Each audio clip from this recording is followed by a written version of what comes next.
नमस्ते। आज हम प्रकृति की एक मिठास को सहेजने, परसिम्मन से पारंपरिक परसिम्मन चिप्स यानी होशिगाकी बनाने की शांत और धैर्य से भरी यात्रा पर चलेंगे। यह एक ऐसी विधि है जो समय के साथ स्वाद को और गहरा कर देती है। शुरुआत होती है सही फल के चुनाव से। हमें ऐसे परसिम्मन चाहिए जो पूरी तरह पके हों। उनका रंग गहरा नारंगी हो, लेकिन छूने पर फल सख्त होना चाहिए, बिल्कुल नरम नहीं। कोशिश करें कि फल की सतह चिकनी हो, कहीं से कटी फटी ना हो।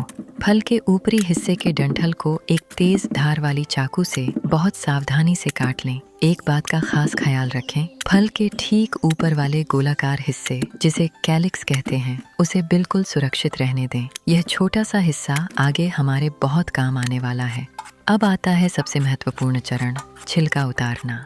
एक अच्छा वेजिटेबल पीलर या धारदार चाकू लें और फल के ऊपरी किनारे से शुरू करके बहुत पतला और सावधानी से छिलका उतारें। पूरे फल का छिलका चारों ओर से उतार दें। याद रहे, वह महत्वपूर्ण कैलिक्स यानी गोलाकार हिस्सा अभी भी बरकरार होना चाहिए। छिलका पूरी तरह उतर जाने पर फल चिकना और चमकदार दिखने लगेगा। छिलका उतरने के बाद इन परसिम्मनों को सुखाने के लिए लटकाना है। एक मजबूत सूत का धागा या सूती डोरी लें। अब उस बचे हुए कैलिक्स यानी गोलाकार हिस्से के ठीक नीचे से धागा पिरोएं। एक धागे पर कुछ परसिम्मन पिरो सकते हैं, लेकिन उनके बीच कम से कम 4-5 इंच का फासला जरूर रखें ताकि हवा आ जा सके। इन धागों को किसी हवादार, शुष्क और धूप वाली जगह पर लटका दें। बालकनी या छज्जा अच्छी जगह है, बस ध्यान रहे जगह बारिश से सुरक्षित होनी चाहिए। अब धैर्य का समय शुरू होता है।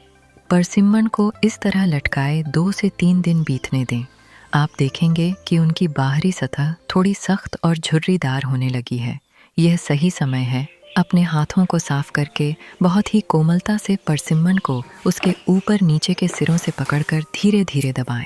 अंदर का गूदा नरम पड़ने लगेगा। कोशिश करें कि फल न फटे।